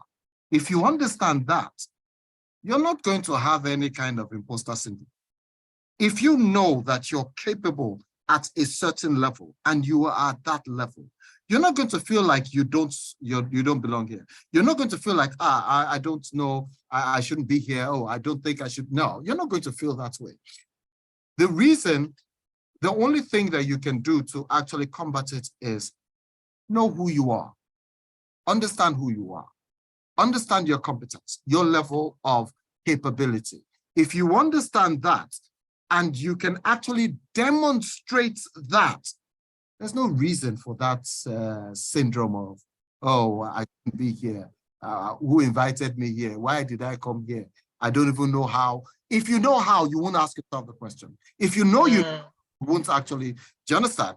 That's why we keep saying that understand yourself. Understand your competence, understand your skills level, understand you must have what we describe as not demonstrated skill. No, not demonstrated, no. You must have demonstrable skills that at any point you can demonstrate what you know. Not that, oh, I've done it before. Nah, that's nonsense. What matters is not demonstrated, it is demonstrable. The one that you can do right here now. And you must know that you can do that. Otherwise, you're always going to feel like you don't belong. You're always going to feel like a fraud. How good are you at what you do? That's the question you need to ask yourself. If you're hired for a job and You went through the interview, you went through the process, the recruitment process, and then they hire you for the job. Then you start to tell yourself that, I don't feel like, what's wrong with you? That's the question I need to ask. What exactly did you think was happening while you were going through that whole process? You need to, what's the word? The word is, wait, I'm trying to find the word. You need to interrogate your own competence and ask yourself, can I do this? I sabi this work, that kind of thing. You need to ask yourself. And if your answer is yes, get it out of your mind, because it is one of those things that are, it's a psychological thing. But for you to deal with things that are psychological, you must be able to understand how your own mind works and the kind of things that you settle in yourself. Settle it in yourself, the level of competence that you have, the level at which your skills can be deployed. That thing, once you have it, you're not asking questions anymore, and you don't feel like, well, you know, feel like a fraud. You know you're not a fraud. And I've seen a lot of people talk about things like that. You understand? And that just basically it. Interrogate yourself. Know what you are, know who you are, understand you. Once you do that, forget all that. It doesn't happen. You may feel like it, but that's not the reality. And you know it's not the truth. So you're not going to bother yourself too much. Okay. Great insights. Thank you. Victoria, please check. Can you hear me loud and clear now? Yes, I am. Great. So my question, I'll just go through it again. So the question is, how will you deal with situations whereby there are repetitive responsibilities and there are no career growth? Neither do you also have good working condition in that particular environment. What is the best way to manage such a situation? Okay, thank you very much for that. Now, when you find yourself in a situation or in an environment where there are no career growth, your job deliverables are beginning to be repetitive. Now, you first of all ask yourself, am I even good at those things that I have been doing? I say it's a routine job. Am I good at doing them? Then you ask, what do I want to do? Because that will determine what next step you're going to take. What do I want to do? How can I be of value to this organization? What other areas can I look at? And then you discuss this with people that.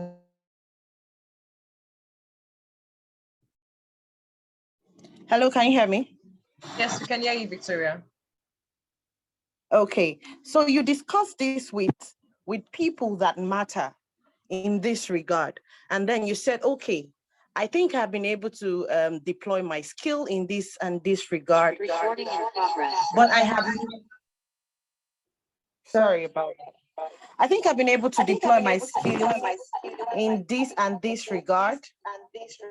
But I want to be able to utilize my skill to do other things. And then you get to hear from their perspective. Okay, I don't think there's anything more for you to do here.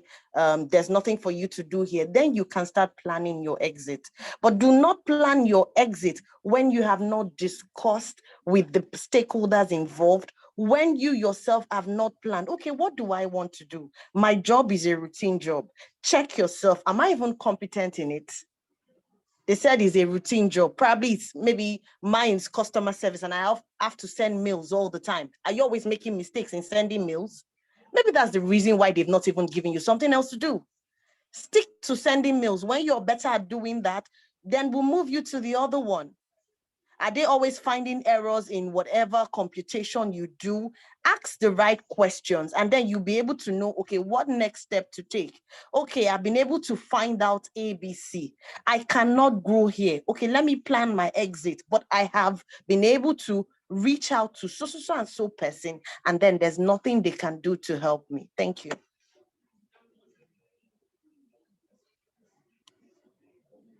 You need to unmute, Adebanke. Yes, thank you. So Emmanuel, I'll be coming with you. There is a question by Oluwatobiloba in the chat room.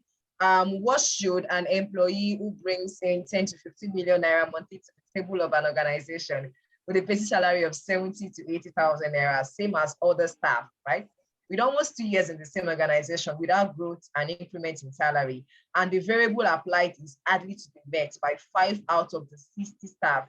the variable is just within 50 to 70% of the end salary.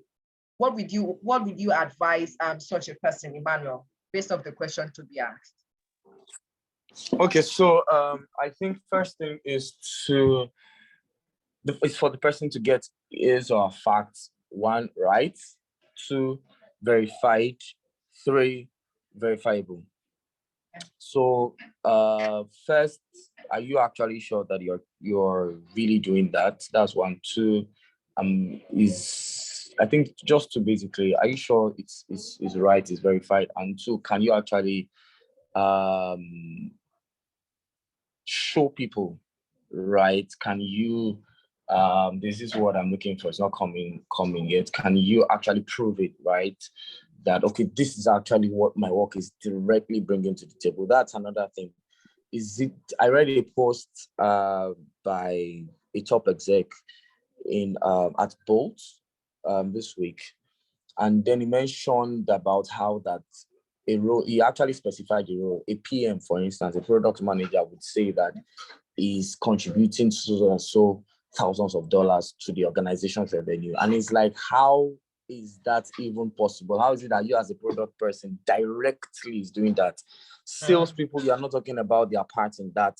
You're not talking about the part of other engineers in the product and all of that. So you have to actually verify that you are single-handedly doing that, and you have to be able to prove that. That's 1. 2, when that is checked, then you have to make a case, right? You don't just assume that people see these things, right? And there's sometimes that they see it, but you have to demand for the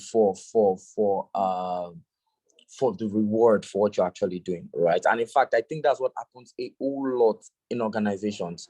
And I'm a bit saddened about a particular aspect of it. And let me be a bit more direct. When, for instance, an employee is, say, for instance, on 100,000 naira monthly salary, and then he or she gets an offer to join another organization, and then probably they are offering the person 150,000, and then the organization will be like, wow, we actually see your value, we don't want you to go, we can actually match that offer. It's very annoying, right? But organizations do it a whole lot. So you have to be able to make a case for yourself with documented evidences, right? After you have confirmed that you're actually doing your claims right, then you speak out.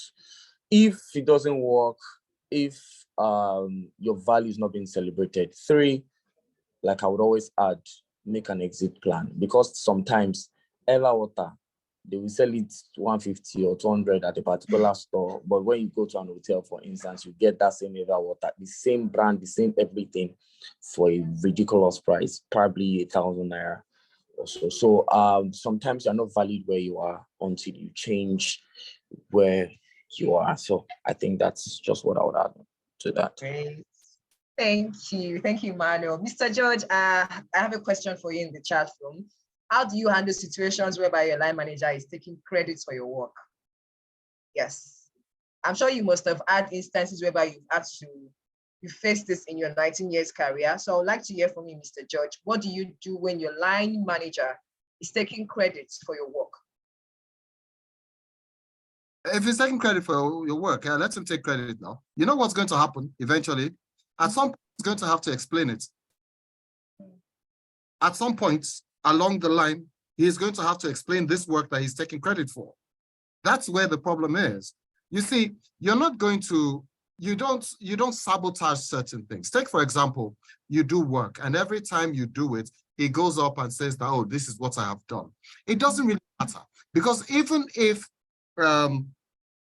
he gives you credits, even if he gives you credits, you see the people above him, the people that are above him that he reports to, for them, everything that happens from him downwards to everybody that reports to him, it is him.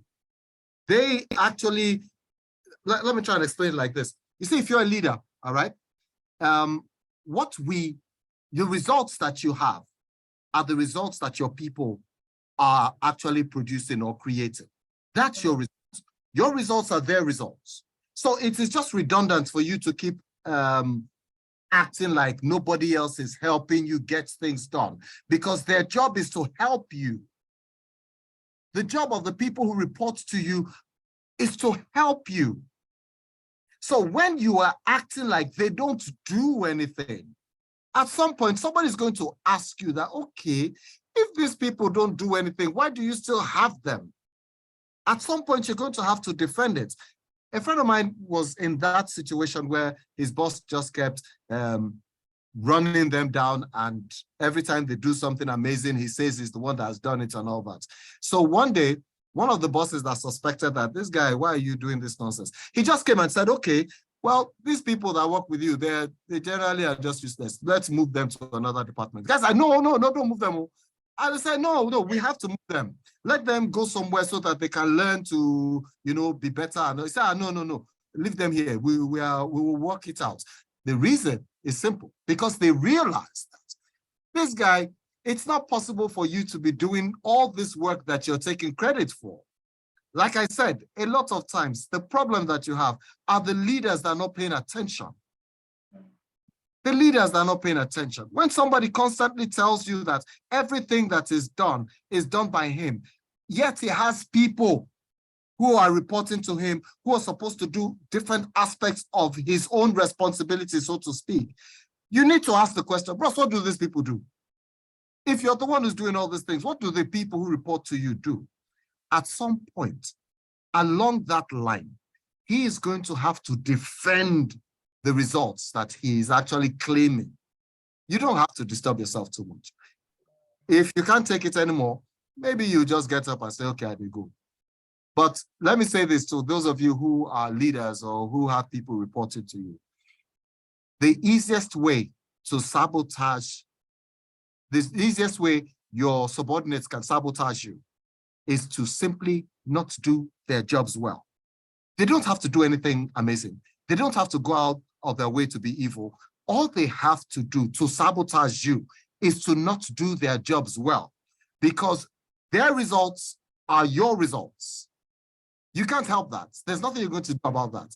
So it is the easiest thing to actually sabotage you. And I don't know why a lot of leaders think that way, where they want to make themselves look good enough that they're running down the people that are actually producing the results. It's going to show eventually, one way or another. So, cut. Thank you, Mr. George. I also want you to go through the next question that I have in the chat room. The question is based on how do you handle politics? How do you revolve around politics in an organization, especially a family-owned organization?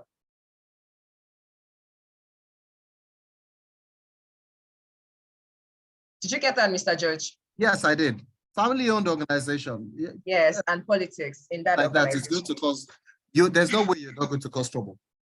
Let me say it now, because out of shared experience, I understand that. There's no way you're not going to cause trouble for them. There's no. But this is what you do. Be the kind of person that is everybody's friend. Be the person. That's quite risky, actually. No, let me explain.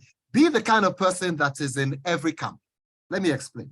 If you are the kind of person that is siding with a particular person, okay, whatever is going to happen, it will happen to you. If that person can't help you, you are in trouble. Because it's a family-owned business, you're not part of their family. You have to remember that. Be the kind of person that is in every circle. You are, what's the word? You are, hey, there's a word that describes that kind of person. You don't have allegiance to one person. You have allegiance to everybody. And they recognize that, oh, okay, this is how he is. This is what Leslie is. This is how Leslie is. Leslie is not banker's person. Leslie is everybody's person. Do you understand? Be that kind of person. So much so that if A needs you, A calls you, you will do what needs to be done. But you're never going to get yourself in between two of them or three of them. Don't do that. Do not do that. Because look, last, they are family. You need to remember that. Last, they are family. If you're taking sides, last, they are family. They're not going to fire themselves. They'll fire you. So you need to remember that. So don't play that kind of politics. Be that kind of person that is everybody's person. Yeah. Thank you, Mr. George. Victoria, I'm back to you. I'm back to you. I'm back to you. So I have a question in the chat room for you, Victoria, from Omoru. It says, I came in as an HR assistant in an organization, and at 5 months, my manager resigned. I was told by my MD to take up the role verbally without any documentation. Now, the PA to the MD has refused to recognize my role as head of HR. She keeps challenging me because she has been with the organization since forever without promotion, while I got promoted without within my probation period. How do I handle such a person, knowing fully well that she's the highest of the MD? The MD believes every single thing she says. So Omoro's concern right now is, how can she manage this particular PA to the MD? Okay, first off, it sounds very funny because it sounds like they are fighting for power. Now, what's giving her the impression that she's the head of HR? First off, you were told to assume responsibilities. You're not there yet. So let her get that clear, because we've seen this happening. You see someone, probably in the interim, somebody had to resign and they take up the role, and they have, this thing we'll be talking about in depth, and they have like maybe 5 months experience, and then they come and say, I'm the head of HR for so. Head of HR for what? With just 5 months HR life experience. So now the thing is, she should also understand the depth is not there yet. So you're not struggling for power. Now, with the MD not giving her maybe any documented whatever, he probably might have seen that she do not have the core competencies to be called the head of HR. Maybe that's the reason why she has not been given yet.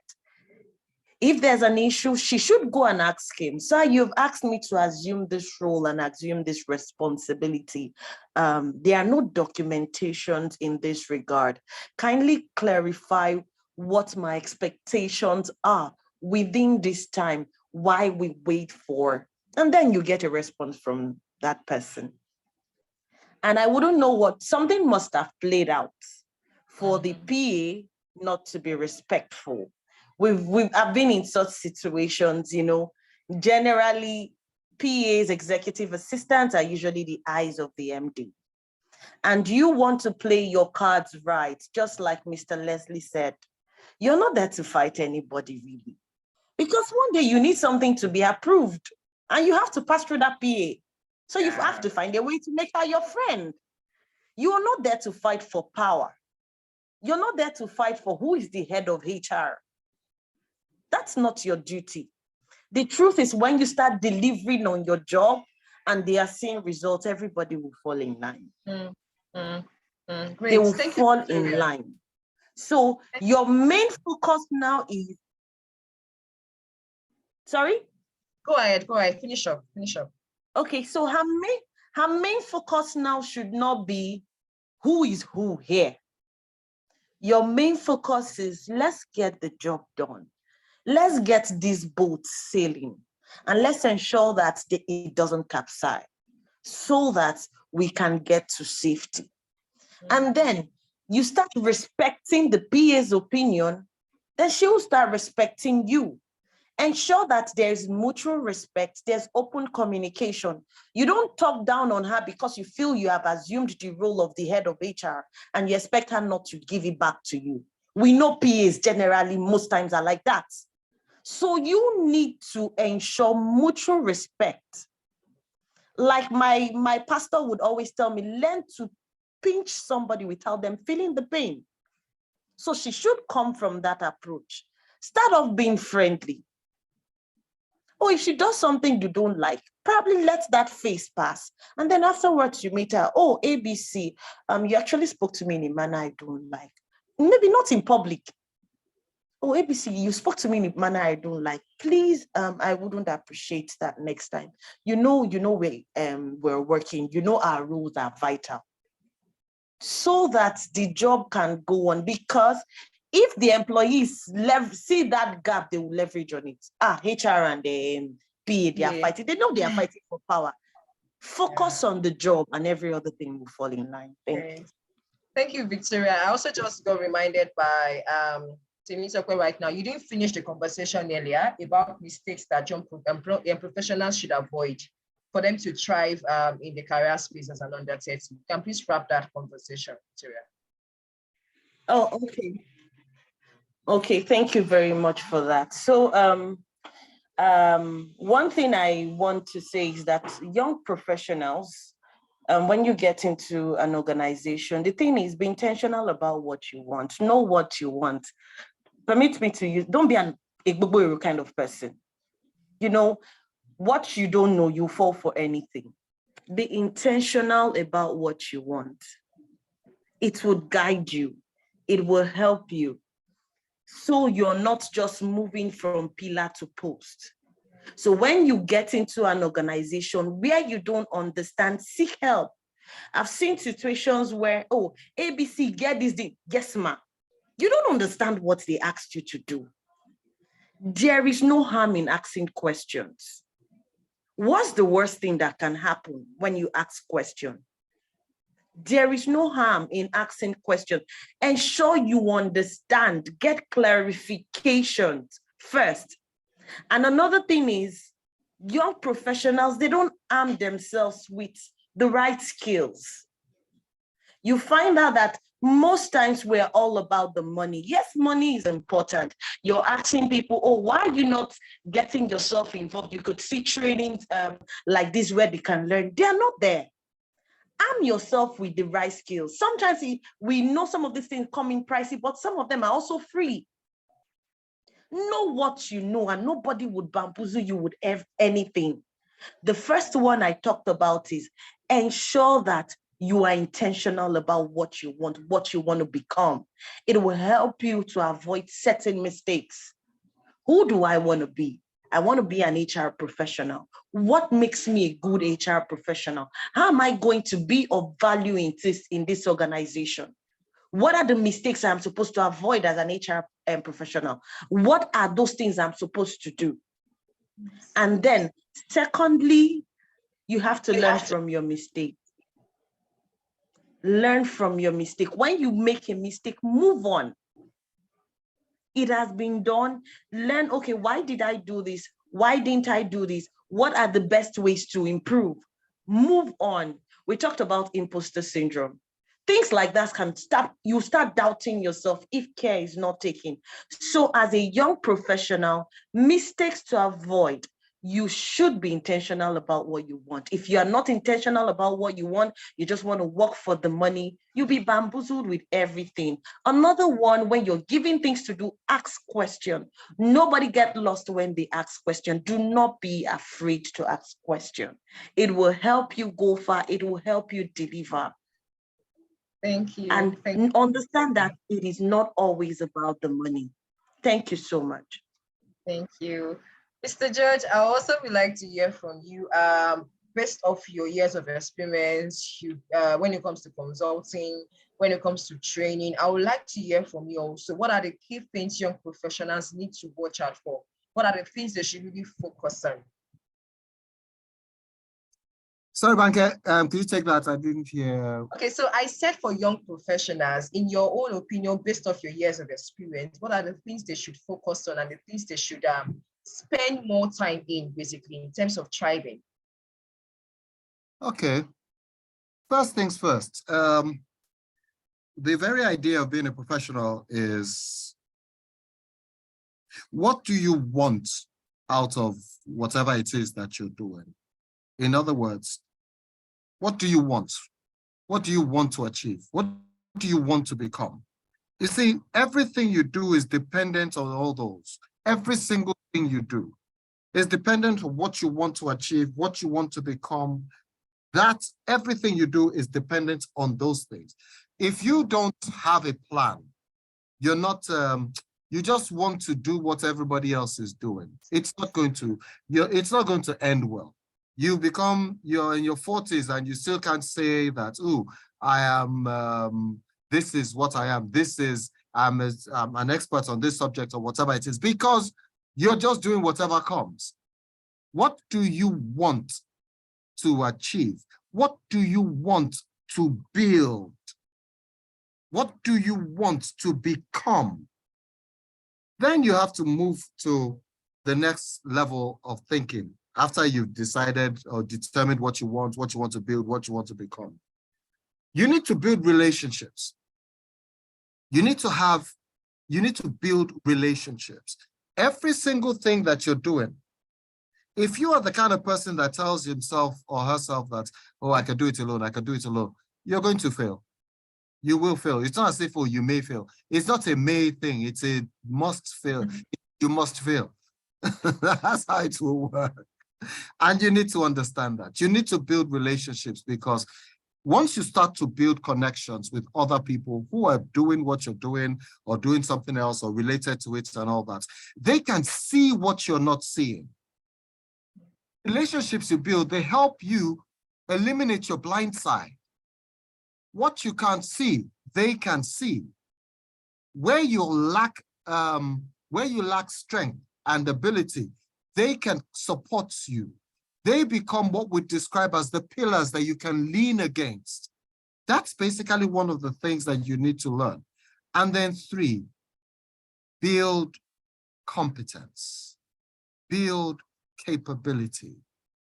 Know how to do something and know how to do it well. Nobody gives you a pass because you're young. Your young is not value. Yeah. It's what your young can do for us that is value.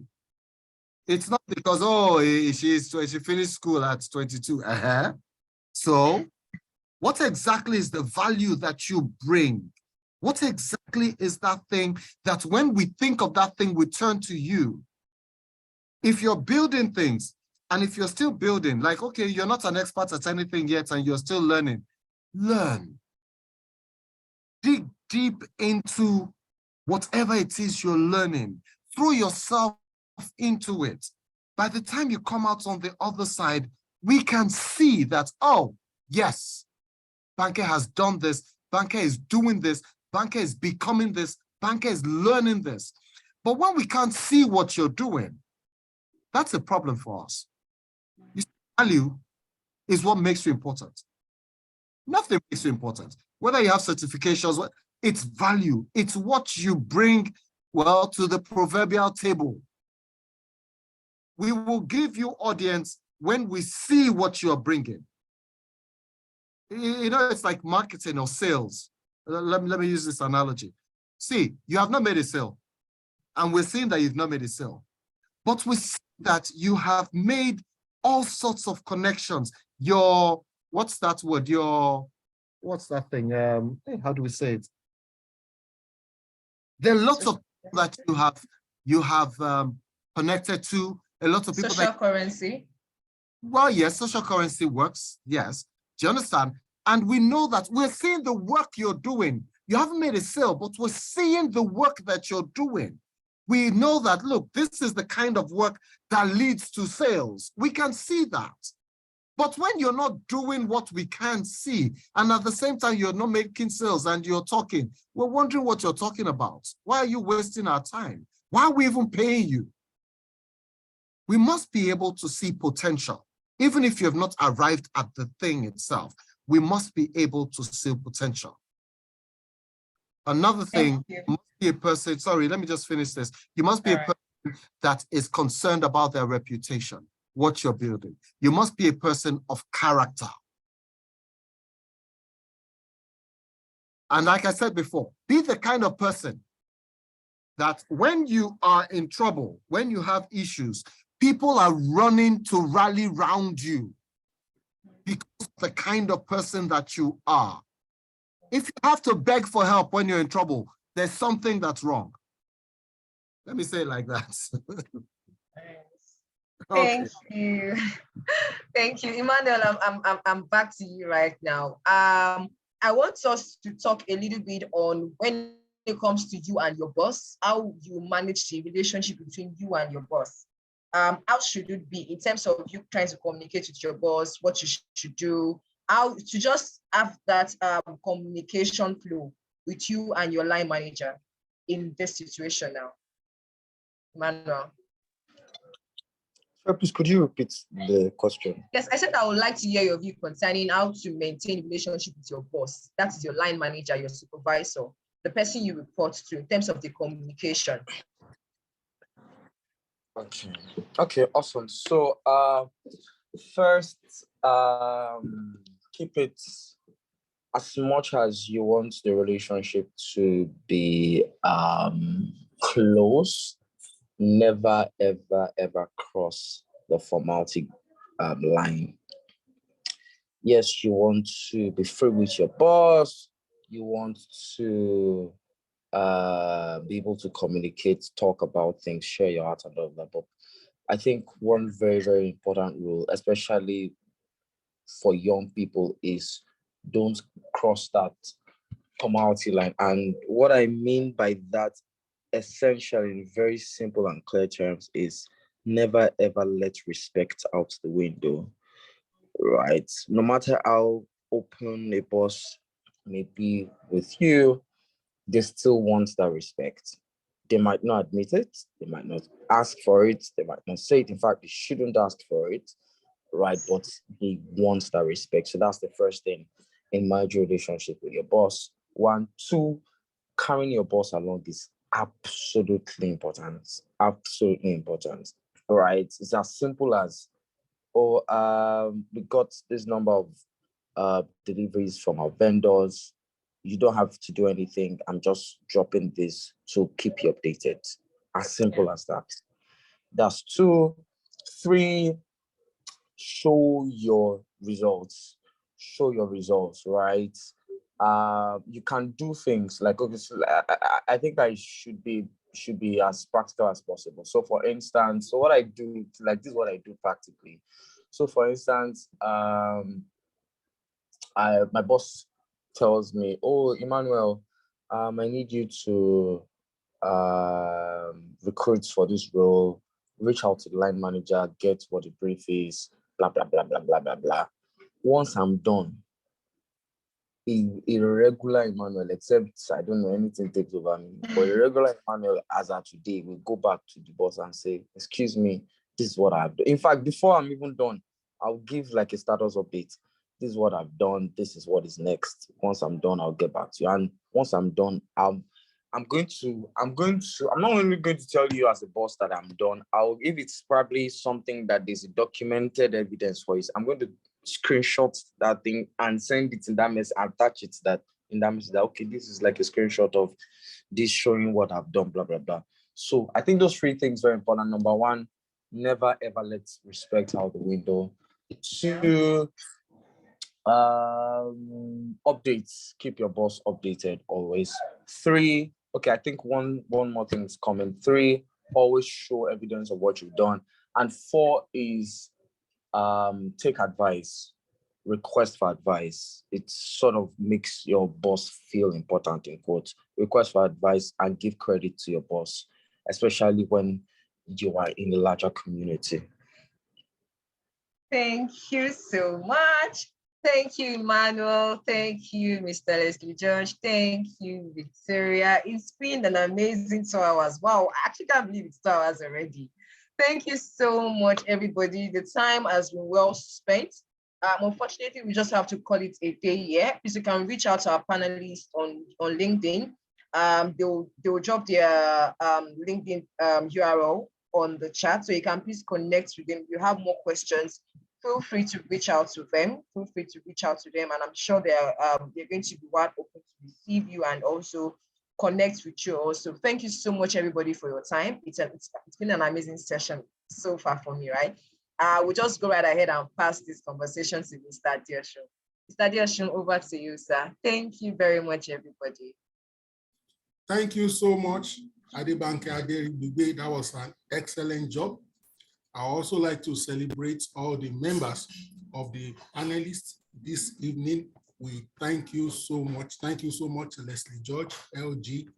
Thank you so much, Victoria. Thank you so much, Emmanuel. I'd like to thank the well over 70, 80 people who joined this session today at one point or the other. Thank you for your contributions. As always, we'll upload this tonight, so you can watch it again, or you can share with any of your colleagues and associates who may need to watch it. Please, let's stay positive, let's stay upbeat, let's have a wonderful week ahead. Good night, everyone. Thank you, everybody. Bye. Night.